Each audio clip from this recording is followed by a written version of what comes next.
শুনছেন নীরব ভালোবাসার আগুন, লেখিকা সামিয়া ইসলাম আর কণ্ঠে আমি ছোঁয়া। নীরব ভালোবাসার আগুন, পর্ব 14। রাত 12:30। ঠিক সেই সময়ে হঠাৎ পিটপিট করে চোখ খুলল সুমাইয়ার।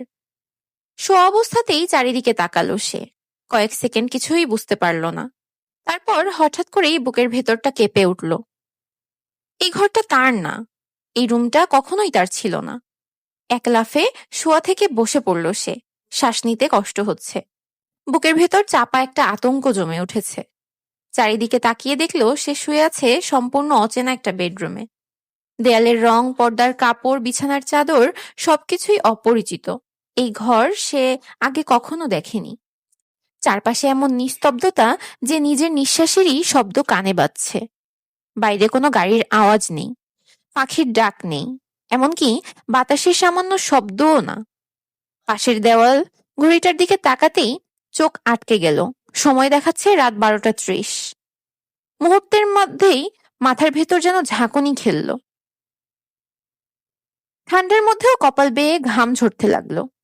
গলা শুকিয়ে গেছে। মুখ খুলেও কোনো শব্দ বের হলো না।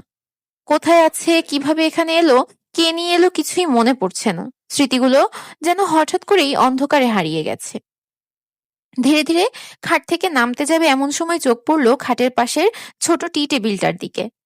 সেখানে রাখা একটা ছোট ছবির দিকে তাকিয়ে আটকে উঠল সুমাইয়া। ছবিটার দিকে তাকিয়ে বিড়বিড় করে একটা নাম ফিসফিসিয়ে বেরিয়ে এলো সুমাইয়ার ঠোঁট থেকে। ফয়সাল।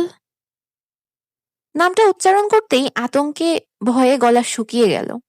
বুকের ভেতর কেমন যেন ধকধক করতে লাগলো। চারিদিকে তাকিয়ে দেখলো সুমাইয়া। যেন কেউ হঠাৎ এসে পড়ে কিনা সেই আশঙ্কায়। মাথার ভেতর হাজারটা প্রশ্ন ঘুরছে, কিন্তু কোনো উত্তর নেই। খাট থেকে নামতে যাবে ঠিক সেই মুহূর্তে দরজা খোলার শব্দ ভেসে এলো। শব্দটা শুনেই চমকে সামনের দিকে তাকালো সুমাইয়া। দরজায় দাঁড়িয়ে আছে ফয়সাল, হাতে খাবারের ট্রে। সুমাইয়াকে দেখেই ঠোঁটের কোণে একটা মুচকি হাসি ফুটে উঠল। সেই হাসিটা অদ্ভুত, অকারণ আত্মবিশ্বাসে ভরা। সুমাইয়া এক জায়গায় দাঁড়িয়ে রইল। কিরকম প্রতিক্রিয়া দেখানো উচিত, কি বলা উচিত সবকিছু যেন মাথা থেকে উধাও হয়ে গেছে। শরীরটা পাথরের মতো শক্ত হয়ে গেছে, নড়ার শক্তিটুকুও নেই। ফয়সাল হালকা হেসে বলে উঠল, গুড মর্নিং বলবো নাকি গুড নাইট, কোনটা বলবো বেবি? সে ধীরে ধীরে ভেতরে ঢুকে ট্রেটা টেবিলের উপর রাখল। প্লেট আর গ্লাসের হালকা শব্দটা নিস্তব্ধ ঘরে অস্বাভাবিক জোরে শোনা গেল। তারপর আবার সুমাইয়ার দিকে তাকিয়ে বলল, সেই দুপুরে ঘুমিয়েছ, এখন উঠলা? কথা বলতে বলতে ফয়সাল ধীরে ধীরে সুমাইয়ার দিকে এগিয়ে এলো। চোখে চোখ রাখার চেষ্টা করছে সে। ঘুম কেমন হয়েছে বেবি? এই দৃশ্যটা দেখে সুমাইয়ার শরীরের ভেতর দিয়ে যেন ঠান্ডা স্রোত বয়ে গেল। আতঙ্কে দম বন্ধ হয়ে আসছে। আর এক মুহূর্ত সহ্য না করতে পেরে সে বলে উঠল, একদম আমার কাছে আসবেন না, দূরে থাকুন। এই কথা বলে 2 কদম পিছিয়ে গেল সুমাইয়া। হাত দুটো শক্ত করে নিজের শরীরের সঙ্গে চেপে ধরল, যেন নিজেকেই বাঁচানোর চেষ্টা করছে। ফয়সাল হালকা হেসে বলল, ভয় পাচ্ছ কেন বেবি? কিছুক্ষণ পর তো আমি তোমার স্বামী হতে যাচ্ছি। আমরা খুব শীঘ্রই বিয়ে করছি, এত ভয় পেলে চলবে নাকি? এই কথাটা শুনেই সুমাইয়ার মাথার ভেতর যেন আকাশ ভেঙে পড়ল। বুকের ভেতরটা হু হু করে উঠল। চোখ বড় বড় করে তাকিয়ে বলল, কি বলছেন আপনি?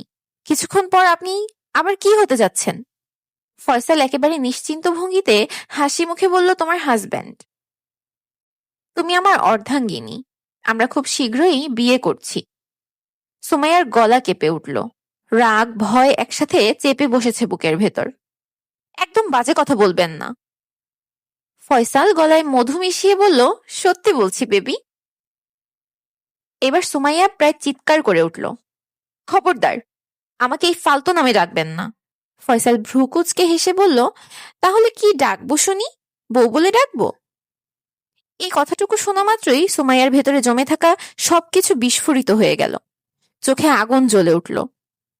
স্পষ্ট কঠিন গলায় সে বলে উঠল, আমি আপনাকে জীবনেও বিয়ে করব না। তখনই ফয়সাল ঠান্ডা গলায় বলে উঠল, আচ্ছা ঠিক আছে, সময় হলে সব দেখা যাবে। এখন তাড়াতাড়ি ফ্রেশ হয়ে নাও, খাবার ঠান্ডা হয়ে যাচ্ছে, আগে খেয়ে নাও। এই কথা শুনেই সুমাইয়ার ভেতরের আতঙ্কটা আরো তীব্র হয়ে উঠল। মাথা নেড়ে স্পষ্ট গলায় বলে উঠল, আমি খাবো না, আমি বাসায় যাব, এখনই আমাকে বাসায় দিয়ে আসেন। ফয়সাল একটু হাসলো। সেই হাসিটা সুমাইয়ার কাছে আরো ভয়ঙ্কর লাগলো। এত রেগে যাচ্ছ কেন বেবি? রিল্যাক্স, আমি তোমাকে অবশ্যই তোমার বাড়িতে দিয়ে আসবো, কিন্তু তার আগে আমি যা বলছি সেটা করো। সুমাইয়ার চোখে হঠাৎ এক ফোঁটা আশার আলো জ্বলে উঠল। সত্যি বলছেন, আমাকে বাসায় দিয়ে আসবেন? ফয়সাল নিশ্চিন্ত ভঙ্গিতে বলল, হ্যাঁ অবশ্যই, শ্বশুর বাড়িতে আমিও গিয়ে একটু ঘুরে আসব। এই কথা শুনে সুমাইয়ার শরীর যেন শিউরে উঠল। চোখে বিস্ময় আর ক্ষোভ একসাথে জমে উঠল। গলা শক্ত করে বলল, কিসের শ্বশুর বাড়ি আপনার? বুঝো না নাকি, তোমার বাবার বাড়িই তো আমার শ্বশুর বাড়ি। এই কথাটা শোনা মাত্রই সুমাইয়ার মাথার ভেতর যেন বিকট শব্দে কিছু একটা ভেঙে পড়ল। বুকের ভেতর হাহাকার হয়ে উঠল। সে বুঝে গেল সে ভয়ঙ্কর বড় একটা বিপদে পড়ে গেছে। কি করবে, কিভাবে বেরোবে, কিছুই মাথায় আসছে না। দুই হাত দিয়ে মাথা চেপে ধরে হাউমাউ করে কাঁদতে লাগলো। ফয়সাল এগিয়ে এসে নরম গলায় বলল, প্লিজ বেবি, এভাবে কান্না করো না। এই কথা বলে সে সুমাইয়ার দিকে হাত বাড়াতেই মুহূর্তেই সুমাইয়া জোরে চিৎকার করে উঠল। ফয়সালকে ধাক্কা দিয়ে দূরে ঠেলে দিল। গলা ফাটিয়ে চিৎকার করে উঠল, একদম আমার কাছে আসবেন না, দূরে থাকুন। হঠাৎ এমন প্রতিক্রিয়ায় ফয়সাল তাল সামলাতে পারল না, 2-3 কদম পিছিয়ে গেল। তার মুখের সেই নরম ভাব মুহূর্তেই বদলে গেল। চোখে জমে উঠল রাগ। এতক্ষণ সে ধৈর্য ধরে ভালোভাবে বোঝানোর চেষ্টা করেছিল, কিন্তু এখন আর সেই ধৈর্য নেই। কঠিন গলায় বলল, আমি 5 মিনিটের জন্য বাইরে যাচ্ছি, ফিরে এসে যেন দেখি খাবার শেষ করা, আর যদি না দেখি তাহলে ভালো হবে না। এই কথা বলেই সে রুম থেকে বেরিয়ে গেল। বাইরে থেকে দরজা লক পড়ার শব্দটা যেন সুমাইয়ার বুকের ভেতর এসে আঘাত করল। এক মুহূর্তের জন্য সুমাইয়া স্থির হয়ে দাঁড়িয়ে রইল। তারপর শরীরটা কাঁপতে কাঁপতে মেঝেতে বসে পড়ল। কান্না আর থামছে না, বুকের ভেতর থেকে দম আটকে আসছে। মা বাবা, ভাই বোন সবার মুখ চোখের সামনে ভেসে উঠছে। সারিনার মুখটা মনে পড়তেই কান্নাটা আরো বেড়ে গেল। আজ নিজেকে ভীষণ অসহায় লাগছে তার। 4 দেয়ালের এই ঘরটা যেন ধীরে ধীরে সংকুচিত হয়ে আসছে। কোথাও কোনো আশার আলো নেই, শুধু অজানা ভয়ের অন্ধকার। অনেকক্ষণ কান্না করার পর ধীরে ধীরে নিজেকে সামলালো সুমাইয়া। হাউমাউ করে কাঁদলে কোনো লাভ হবে না, এটা সে বুঝে গেছে। চোখের পানি মুছে মনে মনে শক্ত করে ভাবলো, যেভাবেই হোক এখান থেকে বের হতে হবে, বসে থাকলে চলবে না, কিছু একটা করতেই হবে। সে ধীরে ধীরে ওয়াশরুমে গেল। আয়নার সামনে দাঁড়িয়ে নিজের মুখটা দেখে বুকটা আরো ভারী হয়ে উঠল। চোখ দুটো লাল ফোলা। চোখে মুখে পানি দিল। ঠিক তখনই কানে এলো এক মেয়েলি চিৎকারের শব্দ। খুব স্পষ্ট না, আবার একেবারে অস্পষ্টও না, যেন দূর থেকে কেউ চিৎকার করছে। শব্দটা শুনে সুমাইয়া জমে গেল। নিঃশ্বাস আটকে এলো। কান পেতে বোঝার চেষ্টা করলো শব্দটা কোন দিক থেকে আসছে, কিন্তু কিছুই বুঝতে পারল না। চারপাশে আবার সেই নিস্তব্ধতা। এই অজানা নিস্তব্ধতা চিৎকার ভয়টা আরো বাড়িয়ে দিল। বুকের ভেতর কেমন একটা কাঁপুনি শুরু হলো। নিজের অজান্তেই আবার ঢুকরে কান্না বেরিয়ে এলো। 2 হাত দিয়ে মুখ ঢেকে ওয়াশরুমের দেয়ালে হেলান দিয়ে দাঁড়িয়ে রইল সে। আজ ছিল পরীক্ষার শেষ দিন, আইসিটি এক্সাম। সকালে ঘুম থেকে উঠেই কেমন হালকা হালকা একটা আনন্দ কাজ করছিল মনে। যত চাপ, যত দুশ্চিন্তা সব যেন আজ শেষ। পরীক্ষা মোটামুটি ভালোই দিয়েছে। হল থেকে বের হয়ে বান্ধবীদের মুখের দিকে তাকিয়েই বুঝেছিল সবার মনের অবস্থা একই। পরীক্ষা শেষ করে সবাই একসাথে দাঁড়িয়েছিল গেটের সামনে। সারিনা হাসছে, রূপা আর মিষ্টি ছবি তুলছে, মিতালি আর স্বস্তির নিঃশ্বাস ফেলছে। তখনই সারিনা বলল, আজ তো শেষ দিন, এমন সুযোগ আর আসবে না, চল সবাই মিলে একটু ঘুরি। তখনই সামনে রাস্তার পাশে ফুচকার দোকান দেখে রূপা, মিষ্টি আর মিতালি, সারিনা একসাথে সেদিকে ছুটে যায়। হাসি গল্পে মেতে ওঠে ওরা।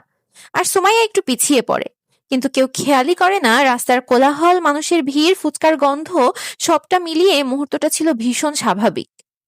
ঠিক সেই সময়ে সুমাইয়ার সামনে এসে একটা কালো গাড়ি থামে। কিছু বোঝার আগেই গাড়ির দরজা খুলে ফয়সাল নেমে এসে। সবকিছু ঘটে যায় চোখের পলকে। সে হঠাৎ করে রুমাল চেপে ধরে সুমাইয়ার মুখে। চিৎকার করার সুযোগটুও পায় না সুমাইয়া। গাড়ি স্টার্ট হয় এবং চোখের পলকে জায়গাটা ছেড়ে চলে যায়। সবকিছু এত দ্রুত ঘটে যে আশেপাশের কেউই টের পায় না। ফুচকা খাওয়ার হাসি গল্পে মগ্ন সবাই। কেউ বুঝতেই পারেনি সুমাইয়া নেই। ঠিক তখনই মিতালির গাড়ির ড্রাইভার দৌড়ে আসে, মুখে আতঙ্কের ছাপ। তাড়াহুড়ো করে বলে ওঠে, আপা, আপামনি, তাড়াতাড়ি বাসায় চলুন, বড় স্যারের অবস্থা ভালো না। কথাটা শুনেই মিতালির মুখের হাসি মিলিয়ে যায়। ফুচকার প্লেট নামিয়ে রেখে সে তড়িঘড়ি করে সবার কাছ থেকে বিদায় নিয়ে গাড়িতে উঠে পড়ে। গাড়ি চলে যায় মুহূর্তের মধ্যেই। অন্যদিকে সারিনা একটু পর ফিরে তাকিয়ে দেখে সোমাইয়া পাশে নেই। বুকের ভেতর অস্বস্তি চেপে বসে। সে রূপা আর মিষ্টিকে ডেকে জিজ্ঞাসা করে, ওরাও মাথা নেড়ে বলে তারা সুমাইয়াকে দেখেনি। সারিনার বুক ধক করে ওঠে। চারপাশে চোখ বুলিয়ে দেখে, ডাকে, রাস্তার এক পাশ থেকে আরেক পাশে ছোটে, স্কুলের চারপাশ, দোকানপাট, গেট সব জায়গায় খোঁজে, কোথাও সুমাইয়ার চিহ্নও নেই। সময় যত যাচ্ছে সারিনার বুকের ভেতরের ভয়টা ততই ঘনীভূত হচ্ছে। রূপা আর মিষ্টিও অস্থির হয়ে পড়ে। শেষ পর্যন্ত সারিনা ওদের বাড়ি চলে যেতে বলে। নিজের ভেতরের অজানা আশঙ্কাটা নিয়ে একা দাঁড়িয়ে থাকে সে।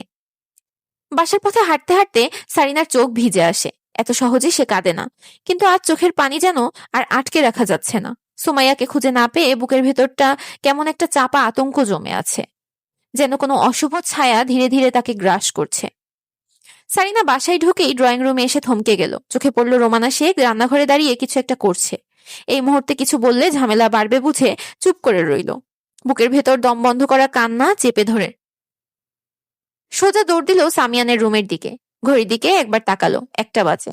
খাটের উপর সামিয়ান আতশো অবস্থায় ঘুমাচ্ছে। আর একটা মুহূর্ত দেরি করার মতো ধৈর্য সারিনার নেই। 2 হাত দিয়ে জোরে জোরে ধাক্কা দিতে লাগলো তাকে।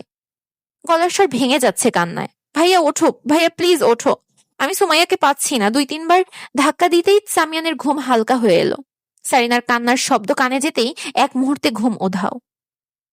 সে তড়িঘড়ি করে খাটের উপর বসে পড়ল। চোখে মুখে তীব্র অস্থিরতা। 2 হাত বাড়িয়ে সারিনার গাল নিজের হাতের মুঠোয় নিল। কি হয়েছে, এভাবে কাঁদছিস কেন? গলার স্বর কাঁপছে সামিয়ানের। সারিনা কান্নার চাপে ঠিকমতো কথাও বলতে পারছে না।